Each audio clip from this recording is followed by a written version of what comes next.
Hey, happy Thursday, ladies and gentlemen. This is Rob, and I am back with episode number 336 of Shut Up and Grind, where we are all about overcoming obstacles, defying the odds, and helping you clear whatever's blocking your path to the success that you want in this lifetime.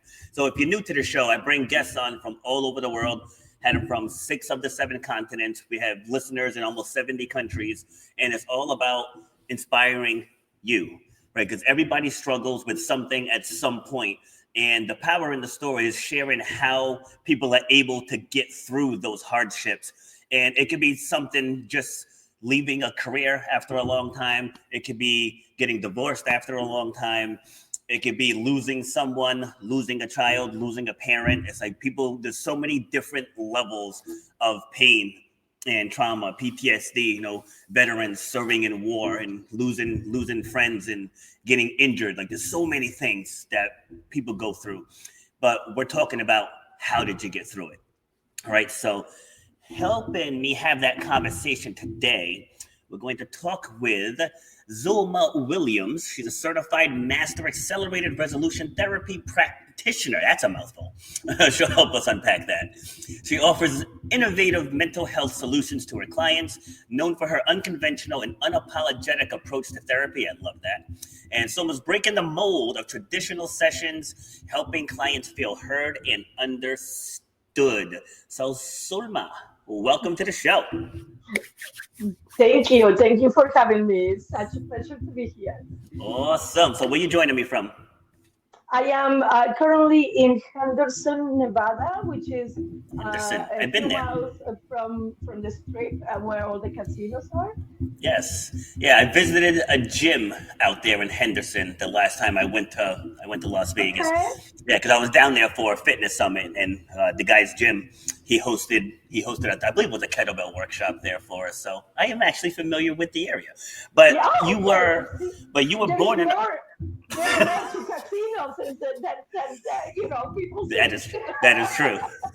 That is true. But you're originally from Argentina? Yes, correct. I was born and raised in Buenos Aires, Argentina. Buenos Aires. All right. And what was it like living there? It was. It was okay growing up there. My dad was working, and my mom was an stay at home a homemaker, and it was like a normal per se childhood. I didn't know any better. Like when you grow up, the way that you grow up, you don't know that there are other things Hmm, out there, true. and um, we have our struggles, but it wasn't never like, oh, I didn't have food or I didn't have a roof over my head. But uh, it was rough in a sense of like comparing now that I live in the United States and I've been living here for almost half of my life. Comparing the lifestyles is completely different. And it's like there are a lot of things that here are being taken for granted that we don't have, that I didn't have growing up, right? Like growing up, we only had one car and it was only for emergencies because we Yep. barely could afford gas and insurance. And my dad was the only one who will drive the car, and it was only used for emergencies or to go on vacation. But it wasn't like an everyday. Like he rode the bus for like 2 hours to get to work, so 4 hours Wow. of his day were like, because we live kind of like away from the city where his job was. And I grew up riding the bus. Like clearly the bus system over there is completely different than where I live now, where you have like maybe 10 buses for for the entire city. So like it is a lot more complicated, but I think that is part of the system because everybody has a car here. So, or Mm. most people have a car. So it's like, okay, how many people are using the bus, right? Like what versus over there, uh, most people are riding the bus. The traffic is horrific. I moved back in 2012 for 3 years, and I didn't drive over there. And I just, oh, hell to the no. I'm going to ride the bus, right? Like, so I consider myself very spoiled here in America. But it was um, like a I don't know, like an event, an eventful life, if you would, like where it's like, oh, okay, I went to school, like my mom stay at home, and it was at 19 I got my first job, and I, I would go out with my friends and just like normal stuff. But again, like when I moved here, I'm like, oh, there is a difference. And it's hard to explain unless you lived it, that a poor person in Argentina is different than a poor person in America. How so? A poor person in Argentina might not even have running water. So our concept of poor, right?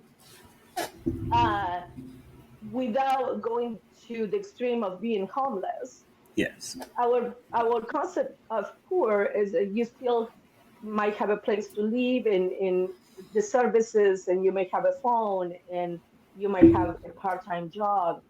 Part of like why I decided to move to America was for 2 years I didn't have a job, so I was still living with my mom at 31, and it was like it was just the socioeconomic situation in the country.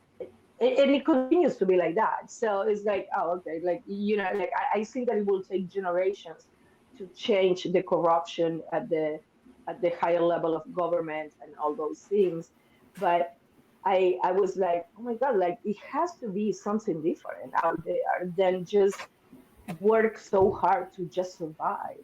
Mm. So that's what inspired me to like it was a teenager dream to come live in America, and at 31, um, I was like, as I said, like for 2 years I didn't have a job, I was living with my mom. Like I wanted my independence, and I was like, you know what, I'm gonna take it as an adventure. If it doesn't work out, I can always come back.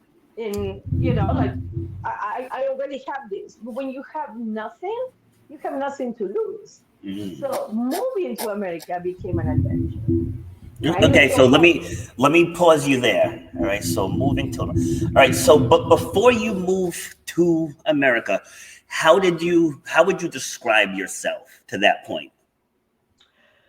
To that point, I will describe myself as hardworking and compassionate, and having and a dreamer. Like I had dreams that couldn't come true because of the environment that I was And what were some of those dreams? in. To have a job that I can work and support myself. To have my own family, and find a romantic love that will be long lasting. And I don't think anything extravagant, but it didn't happen, right? Like so, I'm like, okay, well, let's look at someone else, right? Like so. I mean, um, the life over there is friendship and family are very important. And so like we get together to barbecue on the weekend, and but during the day you really like you're spending 8 or 9 hours at work, but then you have another 4 hours to get there and to come back home, so you're exhausted during the week. And we romanticize that. Oh my God, like the friendships. Yeah, but we eventually, as I was growing up, I didn't get together with my friends every weekend because they had their own families and their own plans and whatever. So it's kind of like we get to romanticize when it's like right now, like I miss my friends and the food and whatever, and it's like, oh yeah. Then you go there, and it's like, yeah, when I moved there in 2012 for 3 years, I didn't get to see my friends every weekend. right? Like, so it was more like everybody has their own life. And Mm. I think it's about making the most of where you are, independently of where you are, with Okay. what All you right. have. Okay. So now you said at 31 you moved to the U.S. and just talk me through from that point. So I moved, I had an uncle and my aunt and three cousins living in California. So that's where I moved in with them at the beginning, and it wasn't working out because I was 31. I'm like, you know what? I'm working. I'm making my own money. I was renting a room in a home with a family, and I'm like, and my uncle wanted to dictate my life. And I'm like, okay, well, sir, like, it's not gonna work like that. And I started. I had different jobs. In eventually at 42, I was working in accounting in a corporation, and I started thinking about my future, and I was like, I'm not sure I wanted to do this for another 25 years. Like, and I wanted to pursue my dream of becoming a therapist because I always had this passion for helping others. And I have people coming to me on the street and telling me a story and then saying like, "Oh, I never said this to anybody." I was like, "Oh shit, okay, well maybe I should become licensed and start charging for this, right?" Like so. So I started school, my bachelor's of social work, and I graduated at 46 while I still had my accounting job, right? Like so I was doing both things. So which I think that is important because a lot of people are thinking like, oh my God, I had to change my entire life all at once. No, no, no. I continue with my accounting job while I was in parallel building a future, a different future. Okay. Right. So I graduated at 46 in December of 2011, and I was going to start my master's in August of 2012. And in February of 2012, so 6 weeks after I graduated, I got diagnosed with breast cancer. Ah. So it was like, oh, okay, maybe the master will need to wait, right? So Mm. I put my higher education on pause, and I decided that's when I went back to Argentina to be closer to my family. So I had my surgery and radiation here in Nevada, but then I moved to Argentina in June of 2012. And I was there for 3 years. I did my treatment, and at the beginning, it was very intensive. Like I would go to the hospital every 3 weeks, every 4 weeks, like a lot of appointments, a lot of tests. Um, but as I was getting better and the treatment was working, I was like, you know what? I think that I'm gonna go back to America. It was a huge culture shock to go back there after I think 17 years of living here. Mm. And so I went back and I'm like, oh my God, like there is another life. There is another way of doing things. Like I know because I lived it for the last 15, 17 years. And my friends were like, you need to calm down because you're going to have a stroke, right? Because I'll be like, oh my God, I was so pissed about the customer service, about the services and not getting done. And no, no, because they were like, you're not in America anymore. You Mm. need to calm down or you're going to have a heart attack or a stroke, right? Like, so I was like, again, I had this itch that it has to be something better. Something like I knew there was something different because I had the experience myself. Mm. So I decided.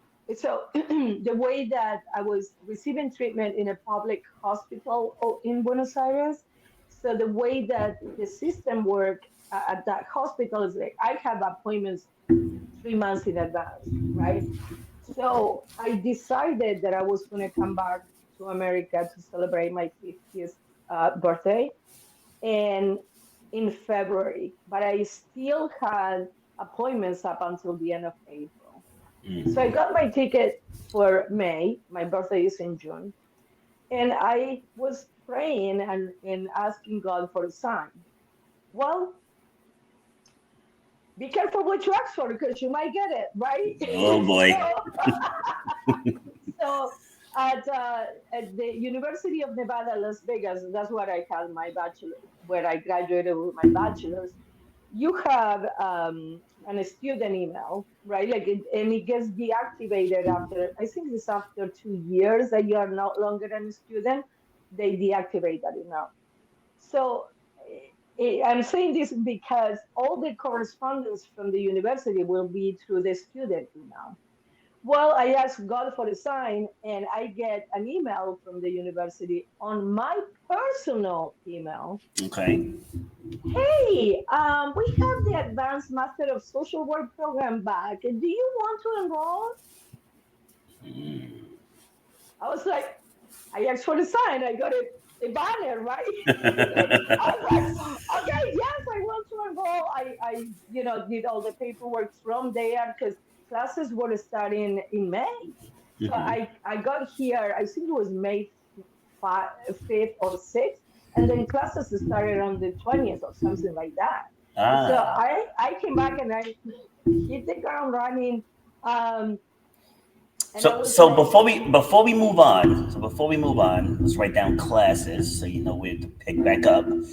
Because I don't want to just gloss over the breast cancer diagnosis. So when you first got the diagnosis, what were your initial reactions? And I'm asking because we actually just went through this with my mom.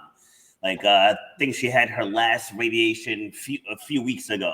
But I just okay. just curious as to when you first heard, what were your thoughts? When I first heard the diagnosis, my first reaction was, why me? Hmm. And upon reflection, so I don't have children of my own, Okay. but I have, at that time, my mom was alive. So I have my mom, I have a sister, I have nieces, I have female friends. So I started reflecting upon that question, and I was like, well, if it wasn't me, would I have preferred that it was one of them who had the cancer? And Hmm. the answer was no. So I changed my my question from why me to why not me. Hmm. And then, so it took me away from the victim mentality of why me, right? Why me? Why not me?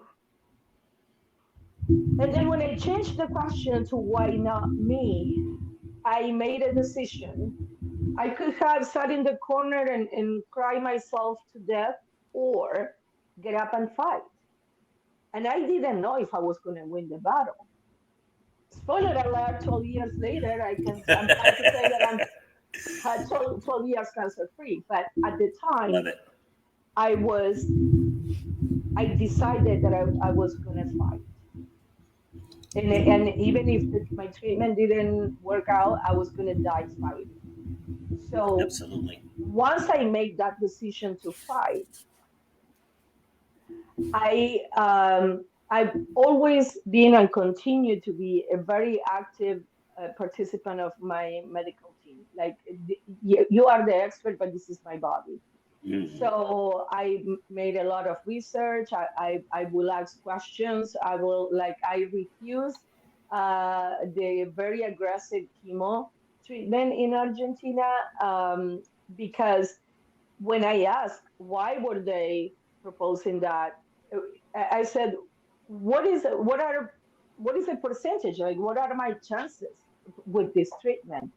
And they were like, well, it's 50-50. Oh. And I'm like, oh, hell no, you're going to do better than that.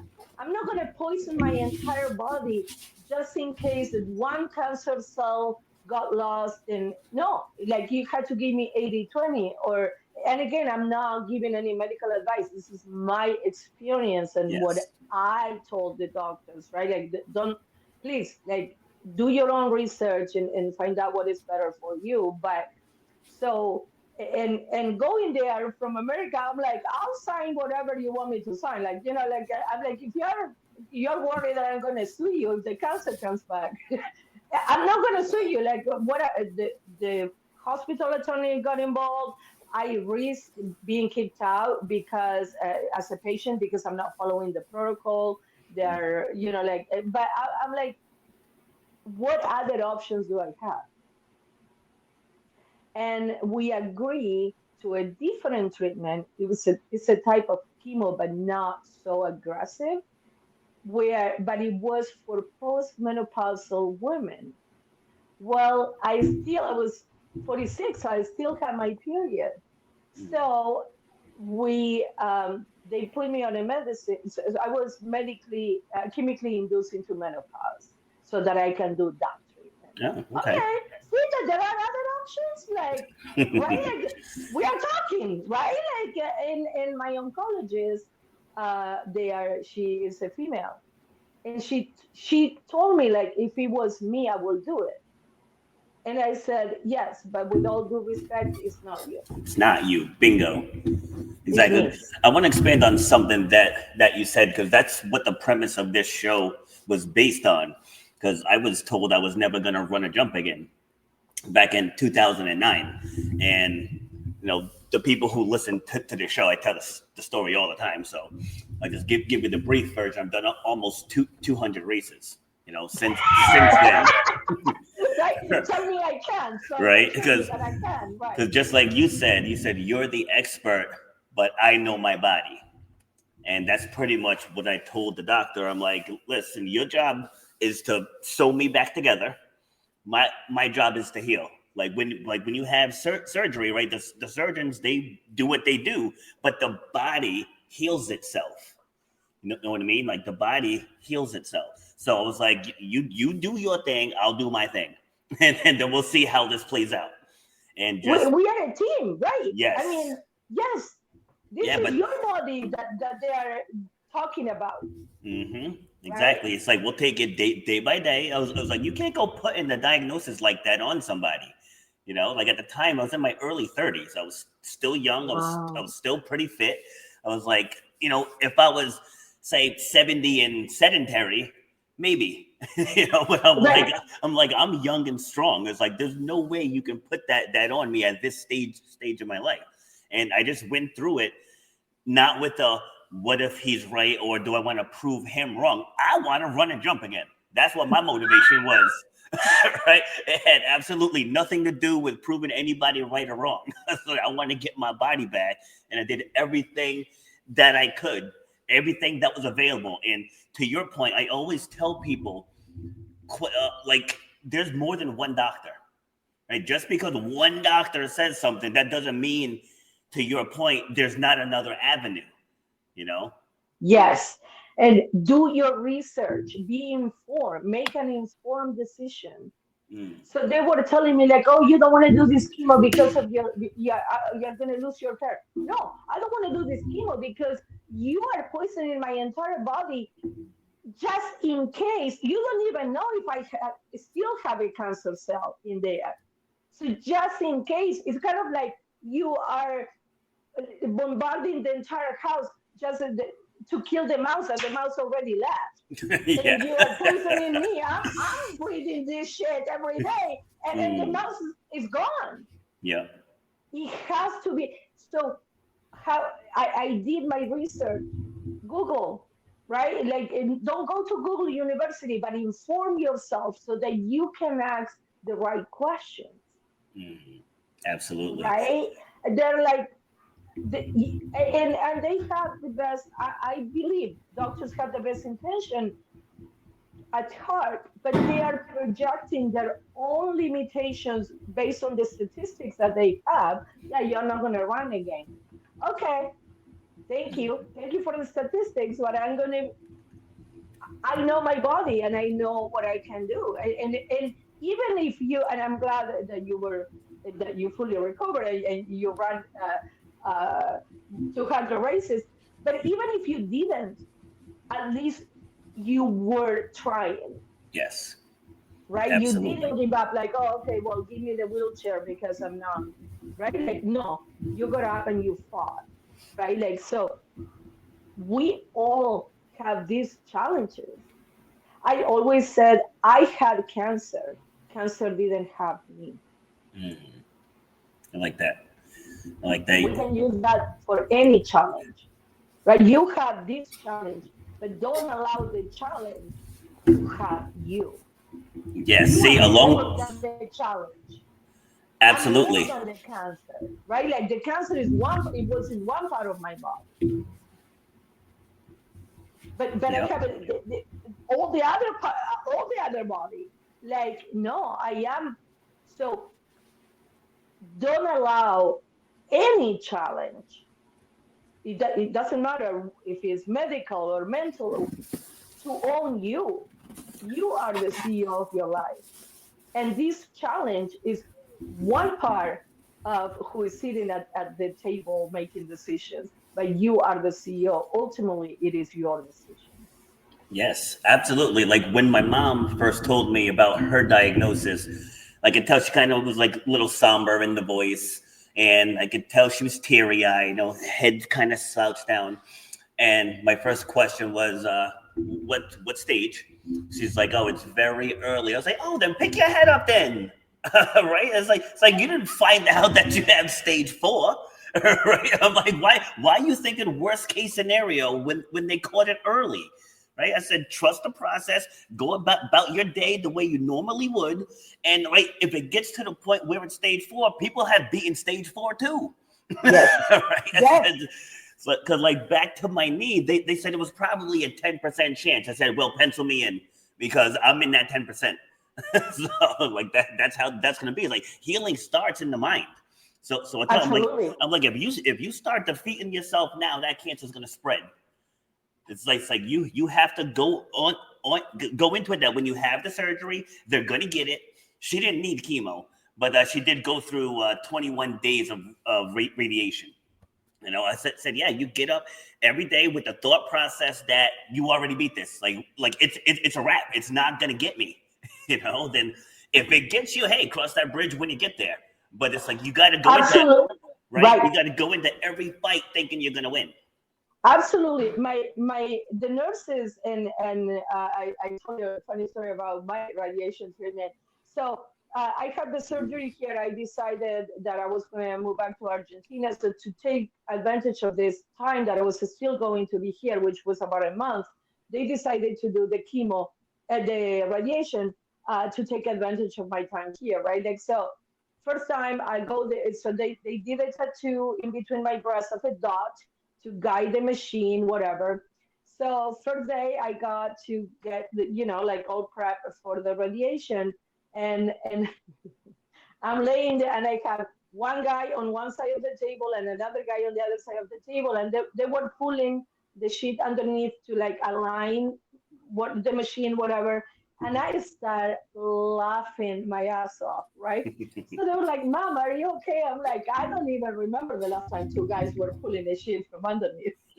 Right? So they were like, "Oh my god, you need to stop laughing," right? Like, so okay.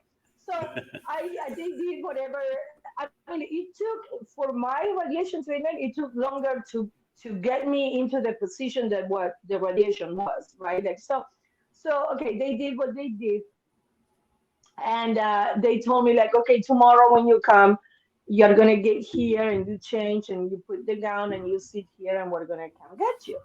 I was like, oh, okay. So next day I go there, I change, I put the gown, I sit there, and they come get me, and they were like, oh, you're here. I'm like, yeah, I wouldn't miss my tanning session for nothing. Bam, right? The attitude. When I went to Argentina, the nurses, when they ask you your name for the treatment, blah, blah, blah, and they were like, uh, last name, I'm like Kardashian, like I'm Kim Kardashian, like don't you recognize me? Right? Like so they were like, oh my god, they were laughing. I'm so sorry. Let me move this because it's driving me nuts. Um, uh, they were like, oh my god, we know you're gonna be okay because of your attitude during the treatment. So I'm glad that you were encouraging your mom because it's like it is so overwhelming. But like breast cancer, like a lot of cancer diagnoses actually are not in that sentence anymore. But when I was first diagnosed, I thought I was going to die the next day, Wow. right? Like, and then that's where the why me. And then I started doing research, and I was like, okay, wait a minute, right? Like, so in as I change from why me to why not me, and I'm going to fight. Nobody, like, if you would have told me, um, it's okay, like you don't have to fight, like if you don't want, like, no, this is a personal decision. And if I would have decided to give up and wait for death to come, I have that right too, Yeah, right? true. But we as like the people who love me wouldn't want that for me. But if you are tired and but you can be tired of living without a medical diagnosis. That's True. what depression is, right? Yep. So it's like, hello, you're depressed, and you're like, okay, but it is always a personal decision. And once you make that decision, you're unstoppable, because there are going to be good days and bad days, right? Like I'm sure that you had days that you were like, oh, I'm going to overcome the world. And there were days that you're like, oh, how do I get out of bed? Right? Hmm. Like, but and yet you did. So, but that is life. Without our medical diagnosis, there are days that I'm going to overcome the world, and there are days that I don't even know how to get out of bed, because that's what life is all about. So we need to make a decision where I'm going to be in my own life as the CEO of my life. What Yes. decisions are going to be made, Love it. right? All right, so let's circle back to the U.S. So you started taking classes for your masters. Right. So I came back. I graduated with my master's at 51. So okay, so I'm 50, right? Um, Doing my master's, my I was a fucking grandma in the class, right? Like my classmates are 25 and 23, and I have two classmates in front of me. One was 23 and the other one was 27. I'm like, it takes the two of you to make my age. Like, what the fuck is going on right now? Right? That Like, is great. so, but, especially, so when I have a client who tells me, like, oh no, I'm too old to fulfill my dreams, I'm like, I did my master's at 50 and English is not my first language. You're barking at the wrong tree. Mhm. Yep. If anything, cancer came to show me how bad I wanted to be a therapist. Because nobody would have blamed me. I had the perfect excuse to go back to accounting and don't go for my master's. Like, who is going to point the finger, like, oh no, why did you give up? Like, everybody would have understood, like, no, it's okay. You had cancer, like, to stop your life. No. If anything, cancer came to delay my dream, but not to stop it. Exactly. Exactly. Right? Like I just published a book a few months ago with the same title, "Shut Up and Grind," and one of the I love it. thank you. One of the chapters in there talks about how the knee injury was one of the best things that's happened to me. Because just that story of defying the odds, it can be related to so many different things. Or people would want to say somebody wants to start a podcast, and someone else will come and say, "Oh, no one's going to listen to you." It's like that same Mhm. scenariio of the doctor telling me how I was going to heal from this. And it's just like, yeah, just because the odds are low doesn't make it impossible. Like, Right. and that's what people have to understand. Like, when I started my fitness business, I didn't have good credit. I didn't have any savings. I didn't have, like, I'm a college dropout, so I don't have a background in accounting or marketing, sales, or anything. But I went and learned what I needed to learn. I had to become who I needed to be to make the most out of that opportunity. I just kept my eyes on helping people, get them results, motivate them, inspire them. Just focus on that, and then at some point, a door is going to open. And that's Yes. exactly how it happened. Two of my clients, they were also businessmen, and they approached me after one of my classes. And we ended up opening up a 5,000 square foot facility. All from just following the dream and just Do what you Yes, do it well until somebody that you need to notice you notices you. absolutely. I love that because the why, right? Because you wanted to help people. Yes. It's not because of the money will come, Hmm. but it's because you wanted to help people.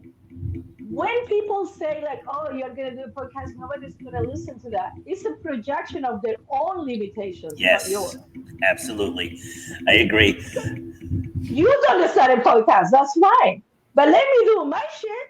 And Hmm. it doesn't matter if nobody listens to it. I'm doing it because I'm having a lot of fun. I started my own podcast a couple of weeks ago and I'm so excited. Nice.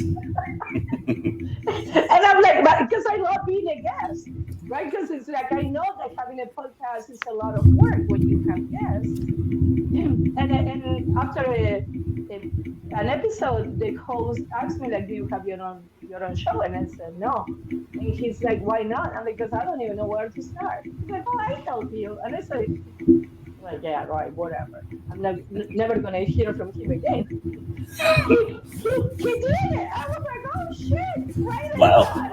and I'm doing it because like my own shows. And now people are like, "Oh, I want to be your guest." I'm like, "I'm not even there. I just popped this baby. Like, calm down. I'm not ready to do that." But I'm doing it because I'm having fun and I'm passionate about what I'm saying. Like, I want to help other people. Like, my first episode solo was about Valentine's Day, which is very triggering because it was around Valentine's Day, which is very triggering for single people. So that's what I talk about, right? Like, and it's like if nobody listens to it, that's okay. If there's gonna be one person that might find that helpful, Yep. okay. Like, I'm doing it because that's a message I want to give. What do you care about if people are gonna listen? This is my time. It is special, Exactly. right? So you keep your limitations to yourself, but a lot of times the impossible happens when we don't allow other people's limitations and the naysayers to be like, "Oh, what are you doing? That's never gonna work out." Okay, that's your opinion. Opinion are like assholes. Everybody has one, and they stink. Yep. Yeah, I always say just because you can't do it doesn't mean I can't do I love that. Yes, right. it. Yes. Right? Yeah, like going into anything, I don't go into it thinking that it could fail. Right. Like I just don't think like that. Like even when I started this, like I didn't have any graphics, I didn't have any designs, like I didn't have any of this stuff, and I started out just talking about exercise and fitness, and then I just realized as I was breaking down one day in an episode the steps that I take to help someone lose weight. Like those steps can be applied in anything because like you got to have a starting point, you got to have a vision of what you want. You got to assess your friend circle. It's like, do you have the naysayers in there that are going to try to talk me out of this dream? Then you got to create your goals. Then you got to create the action plan to reach the goals, right? It's like you can apply that to anything in life. You want to write a book? Here's the plan. Podcast? Here's the plan. As a therapist, people need to get out of their own way. Here's your plan. And so we expanded it from shut up and exercise to shut up and grind. Right. So, which brings me to something that is a pet peeve of mine: motivation. Right? Oh, I'm not motivated. Right? Mm, Motivation is overrated because you have done shit that you were not motivated to do your entire life. yep. Especially if you have children. Again, I don't have my own children, but I have babysat for all my friends who had my share of children. When the baby is crying and the mom is sleep deprived and her breasts are hurting and she's in so much pain, she doesn't tell the baby like, "Yeah, you know what? I'm not motivated. Sorry, I'm not motivated to change your diaper. Like, I'm too tired." You fucking get up and do it, right? Mm, How many times you went to work and you were not motivated to go to work, but you did it? mhm. So it's not the motivation that we need to be focusing on because that's going to evaporate like that. The first obstacle, "Oh, I'm not motivated." I want to run every day. Oh, today is raining. I'm not going to run. Right? Mm. It's the discipline Bingo. that creates the success, not the motivation. Exactly. Motivation is gone, but if you have the discipline to get up and put your running shoes, and it doesn't matter what the weather looks like, you still go do it. That's discipline. Discipline is Yes. doing the shit when you don't want to, right? And you get it done. Yeah. So So, you'll appreciate this. So I get up at 4:30 every morning, oh, you are and my hero. so my alarm is actually a video of me reminding me what my goals are. That's what I wake up to. I love that. Yes. Mhm. Yep. So snooze isn't even enabled. Because on the smartphones you can disable the snooze, and I didn't even realize that I could upload a video. I started this probably about a year and a half ago.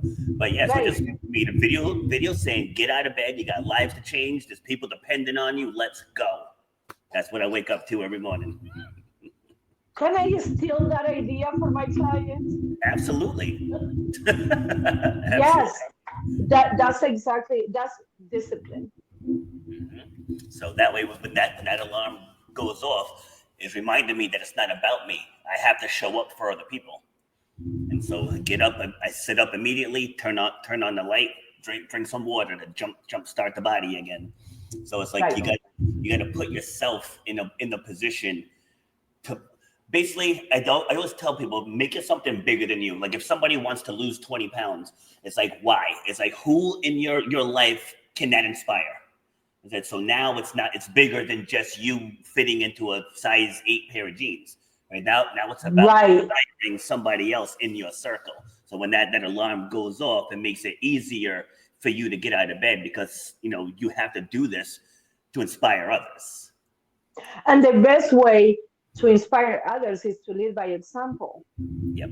If I tell you, oh, okay, Rob, you need to go to the gym. Okay, let's go together. No, no, I don't go to the gym, but you need to go to the gym. It's like, right? Wait, I use this example in therapy because a lot of my clients, they're like, oh, my mom needs therapy, or my husband needs therapy, or my wife needs therapy. The best way to inspire people to go to therapy is to tell them your own experience with therapy. You know what? I started therapy, and like it's really like I feel that it's helping me. So like, but if I tell you, oh, you need therapy, you're gonna be like, Yeah, they're okay, gonna get offended. right? But if Yep. so, if you tell me like, oh, I start going to the gym and I feel energized, and it's helping me feel better, that might inspire me to start looking into going to the gym, the stages of change, right? Like first I'm observing, right? Like I'm not there yet, but eventually, because I'll see how fit you are and how good you look and how good you feel, I might be like, you know what? Let me try it, Yeah. right? Rather than you telling me, oh, you need to go to the gym. Okay, watch me. I'm gonna sit on the couch and watch Netflix instead, since you don't That. tell me what to do, right? Like Hmm. so. It's like when we are leading by example. Don't tell me you're too old to go to school because I did my master's at 50, Yeah. and English is not even my first language. So where's your excuse, right? When you are 30 or you are 40 or you are 50 or you are 60. Yeah, I mean, I got into fitness at 32. I mean, I was an athlete my whole life, but like I left the restaurant industry and got into fitness at 32. I got into podcasting at 40 something or other, 45, I think. Like I'm just now doing more podcast guesting, and I just turned 50, back in August. So it's like there's you're never too old to do anything. Shame on you for being so young. See, I started podcasting at 59. Like, Yep, never too late. You know what I never. mean? Like, So true. oh my God, you're a baby. Congratulations. Thank you. When I was in college, and like, 'cause I finished like a semester and a quarter, I want to say, before I left school.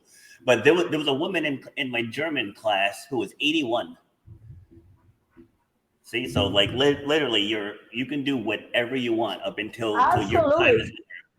And if anybody is thinking about going back to higher education, professors love mature students because they know we are there because we want to be, not because grandpa is paying for the tuition. Like I will read every fucking word in the chapter, and I have my classmates on my bachelor's. They were 18, just fresh out of high school, right? Yep. And did you read the chapter? No, no. Why not? Because I was busy. You were busy. I'm working full time, going to school full time, and you were busy. Like but grandpa is paying for the school, right? More power to you. But I'm paying for this class, so I'm going to take full advantage of what I'm paying for. Absolutely. See, and I figure people that go later in life too, they actually want to be in that field because Absolutely. sometimes the high school kids pick something, and ultimately they end up not going into that field. Like, so I've interviewed over 330 people on this show, and I say probably 80% of them have a college degree that has nothing to do with their chosen profession. So it's like you went into Right. all that student debt, paid out off that debt for years, and you're not even using any of it. Because I think that they went in there for the wrong reason. Yeah. I am passionate about helping others. So I wanted to be a therapist, right? But if my dad wanted me to be an attorney, I'm gonna go into law school just to have the degree so that he will leave me alone, especially when I'm so young, right? Yeah. And then it's like I hate being an attorney. Like that's not I want to do art or whatever, but that's not accepted in the family culture. So now you have this pressure where like you're like, okay, let me have the degree, but it has nothing to do with what I want to do. One of the Yes. advantages of the field that I'm in, I bring a lot of life experience to my office, right? Like so, like I had when I was doing my internship, I have a colleague. She was 27, I was 51, and she was 27 at the time, and she looks 13. So she had a client, right? Like I will give parenting suggestions to my clients, right? Like, but because I'm old, they assume that I have kids. I don't have kids, Mm. but they took it from me. But I was still an intern, like she was. So, but they will question her. Well, do you have children? Mm. Right? Yes. See, that's like when people say, "Oh, well, no, you're a man. You shouldn't be speaking on women's issues," right? And I'm like my audience is 68% women. You know what I mean? So, like, I actually ran. This was back when I had my old gym. We actually used to do ladies' night, like the last Friday of every month. Okay. And women would come in, and some of the women would be like, "Why is he here?" Right? And I said, right? And I said, "You guys came here for some type of motivation, inspiration, working through stuff." I'm like, "Don't judge where the message comes from." Right? I was like, yeah, so I may not be a woman myself. I may not have the female hormones, but I grew up with four sisters. I worked with, right, with a You are mom, on the four receiving end sisters, of the right? hormone. So, like, I've been around, I've seen things, I've seen how they react to things. In the restaurant industry, the staff is 80% female. In the gym industry, I think with the exception of CrossFit, it's typically like 80-20 with women to men. So I've been around women my entire life, and I have two daughters of my own. So it's like when I speak on things, I'm speaking from experience. This has nothing Mhm. to do with misogyny or anything. It's like if you're going through struggle doesn't know sex or gender. Right? Right. Struggle hits everybody. So if you're going through something, it's like don't push away the messenger. It's like zero in on the message. Absolutely. And here is the thing. So, okay, you're not a woman. So, like, but what do you know about my body? Well, let me try what you are saying and see if it works for me. Mm, Instead of like saying like, no, this is not gonna work because you're a man. yeah. Because if you have results that back up your method, it doesn't matter that you're a man. My oncologist here is a man. So it's like, oh no, if you're not a woman, you don't know about breast. And no, he's a man. Like, so it's like, okay.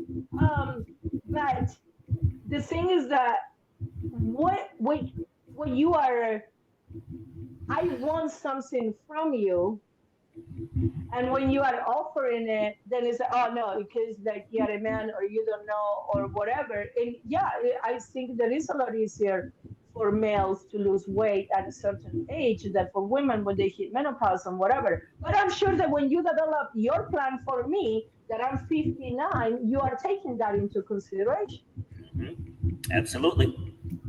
right? Absolutely. Because I'm presuming you're going to do an assessment first and ask me. I was menopausal at 47 because I was chemically induced into menopause. Yes. So I'm different than another 47 female who still has her period. And then I'm different from a 32-year-old who had to have a hysterectomy at 30. Yeah, I actually interviewed a woman a couple times, Carlika. I think she was 34. I want to say 31 or 34 when she went into early menopause, just out of nowhere. So Right? so she's like a speaker and an advocate about that because like for me personally, I didn't know that was a thing. I didn't know you could go into it that early. So like I Right. interviewed her a few times when she's got so much energy and just passion about it. And like she'll be talking and say, "Ooh, I'm getting a hot flash." Yeah, she's Oh my like, bear with God, me. I'm sorry. I'm sorry. oh my, I saw a video on Instagram of it was a black lady. She was bald, and you can see the steam coming out of her head. And she Really? was having a hot flash. Wow. What is going on? Like I had only, thank God, I only had probably like 3 or 4 hot flashes in 10 years. So I didn't have that side effect of the menopause. But one time I was at work, I'm like, what the fuck is it? Like this fire Mm. coming from the inside. And I'm like, what is going on? I'm looking around, everybody's working, and they are not. And I'm like, oh, this might be a hot flash. So I had to run, like, you know, but and we are all different. So Yes. even if you train only men, it's going to be different for each one of them because they are not you. Yeah. So it's like, you know what? We are all human. Exactly. So let's And start and we're there. designed to work together. We're designed to work together. It's like that's why we're wired differently. Like there were things where a man should take the lead. There were times where the woman should take the lead. Like it's a team. It's a team. It's not like only one person can do one thing, or I'm gonna struggle to prove that I can do it. And like, well, that's stupid. It's like why are you gonna work Right. harder, right? Why are you gonna work harder if you don't need to? If Work my smart. Right. yeah, like if my Exactly. teammate can do something better than me, I'm gonna let that teammate lead. I'm not gonna prove that I can. What do you gain?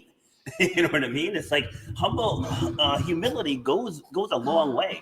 And like I've had three knee surgeries, so yeah, if I have to bend down to get something, if I have someone with better knees, I'm gonna rely on that person to stoop down and get it.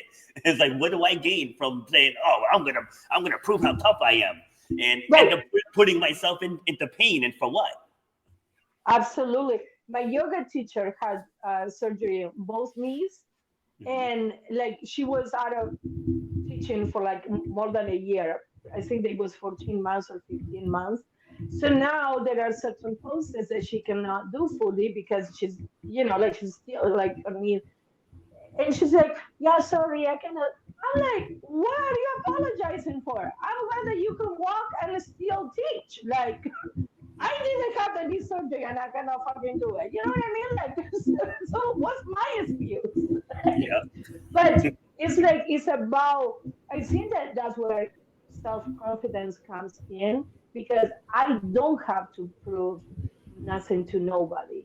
When it's coming from your heart and your passion and your mission in life, it's like your actions and your behaviors are gonna be telling that story.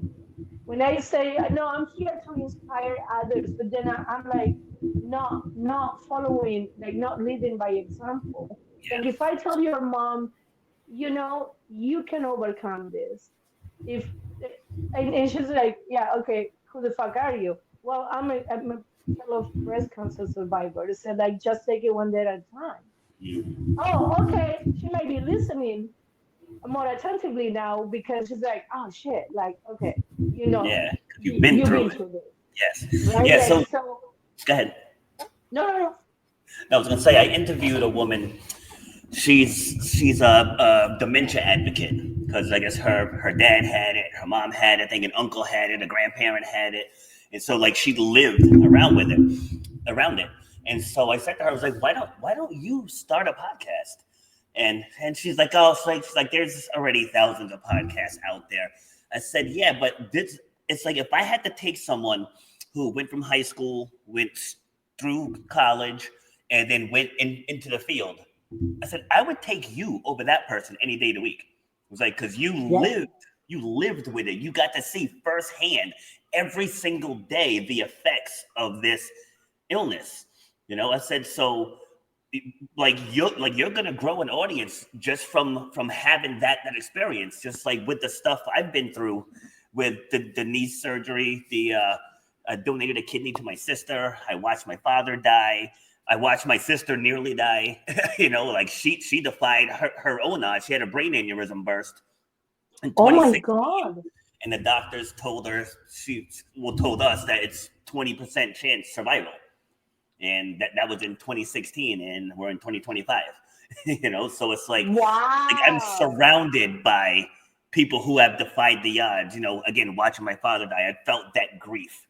It's like, so all the stories that I tell, like these aren't things that like I learned in a book. And again, I'm not knocking education, but I'm just saying, but lived experience is relatable. It's very, very relatable. And just like as we're sitting here going back and forth, and like as you're sharing your stuff in between the laughter outbursts, right? But as you're sharing, like as you're sharing your stuff, I can feel what you went through, because people realize, like, one big takeaway that I want people to have as they listen to these episodes is that pain is pain. Like it Mhm. doesn't matter if you're fighting through the pain of divorce, if you're fighting through physical pain, if you're fighting through mental pain, like pain is pain, right? And as a therapist, do you agree? Absolutely. Absolutely. So I share, so as a therapist, I don't supposed to be talking about myself. I put on my website that I'm a breast cancer survivor. You know why? Because I specialize in trauma, depression, and anxiety. I Yes. experience all three of that shit. Yep. So if I Absolutely. come with a book, if I'm 20, not all due respect to younger therapists, I'm not saying that they don't. I bring the not only I speak Spanish. I was born and raised in a Hispanic culture. So it's not like I speak the language. I know the culture. Yeah. I know that as a woman you don't have a voice. I know that you're supposed to be popping babies and being in the home, right? Like so, there is a cultural aspect, but it's like I bring my life experience. I don't leave Zulma, the human being, at the door and put my therapist hat. Mm. It's like I bring my entire self into my office, and I use, so I'm the swearing therapist because I think that life is too short. I like to keep it real, and I'm gonna say fuck, not fudge. Oh, oh, oh, sugar. You know what I mean? I'm gonna say shit Yep. because this is fucking painful. So let's Yeah. call it by its name. So when I connect with you, I connect at a human level, Yes. not as a therapist client. If I'm the therapist and I'm like over here and I'm like, I'm not gonna connect with you. This Yeah. this relation this therapy is not gonna work because 80% of the success of the therapy is the therapeutic relationship. If we don't click, if we don't connect, we are not going to get anywhere. It doesn't matter how good, how many certifications I got. It's true. You're not going to open up because you're not going to trust me. So when I do a 15-minute consultation with a client, a potential new client, right, that you reach to my website, I schedule a 15-minute phone call. In those 15 minutes, shit and fuck is gonna come out of my mouth. So if you have a problem with that, I'm not the therapist for you, and that's fine. I will give you referrals. But with me, there is not like, oh, I'm not sure. You either like me or you cannot stand me. You hate my ass. So it's like, if you hate my ass, either way, I fucking sleep at night. Right? So because I bring my authentic self to the consultation, to my in my life, and to the therapeutic relationship. So the clients that I have, they love my style because I'm not sugarcoating stuff. I'm giving it to you straight. Like, do you want to get better? We're gonna hit the ground running. See, You know, and if I go to you and I'm like, I want to lose weight. Okay, are you ready to follow the program? Yeah, yes, yes, yes. And then you give me the no, I wasn't feeling well. Oh, I overslept. Or you're gonna be like, are you? You're not ready. I might have I might think I'm ready, but I'm not. And therapy is a lot of work. You are doing the work. I'm just guiding the process, yes. but you are doing the work. So you might think that you are ready to do this hard work, and then you realize that you're not. We are not going to continue because I'm going to be asking you, I'm going to be holding you accountable for your own benefit. You are the one who said they want to get better. I'm the one who said I want to lose weight. You are already fit. Like, so, but I cannot want this more than you do. Oh, I say that all the time. Right? You cannot want me to lose the weight and look good more than I do because it's not going to work. Because I had to do the work. I had to do the reps. I had to show up. I had to do the whatever, right? So, as a therapist, I bring my this is how I'm talking to you. That's how I talk to my clients. Yeah. So it's like I bring my authentic self, and I understand that my approach to therapy is not for everybody.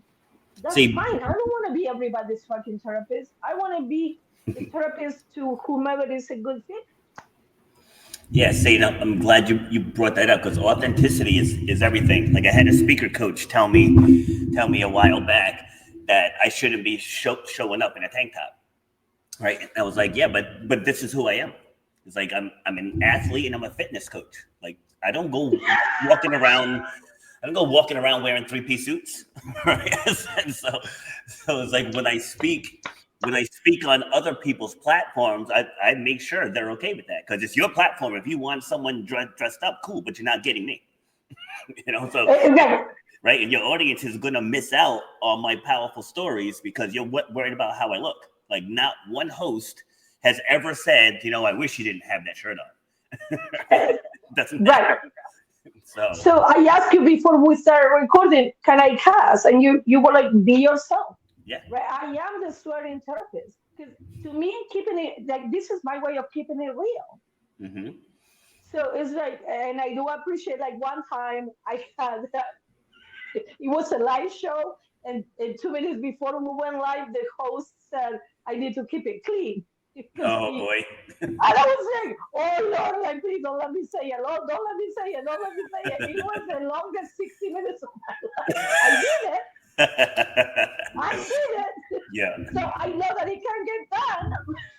I know I can do it. But I was like so afraid of to me, cuss words are not even bad words. Bad words are war and violence and hunger. Those are bad words. Not Yeah. fuck and shit, right? Like, I agree. and it's like, so I was like, oh my god, like don't let me, and I did it. So it can be done, and that's why I ask, like, can I cast? Because then I can I can turn it down or not cast. This is your show. I am honored to be here as your guest, so I'm gonna respect that. But it's like,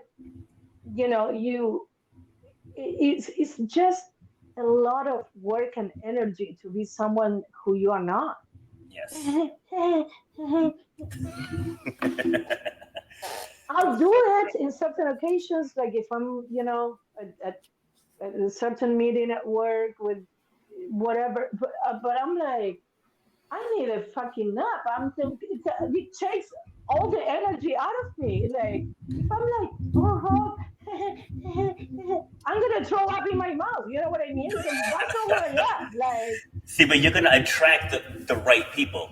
You know, I should say the people looking for that style. They want someone real. They want someone laid back. Like with my style, it's like just get it done, get it done. Like there was a guy in class earlier where I said to grab a heavy kettlebell, and he got one that I would consider medium. And I called him out in front of the entire class. I was like, I was like, you got to go heavier. And he's like, yeah, but no, yeah, buts. You got to go heavier. You know, because like I know what he's capable of.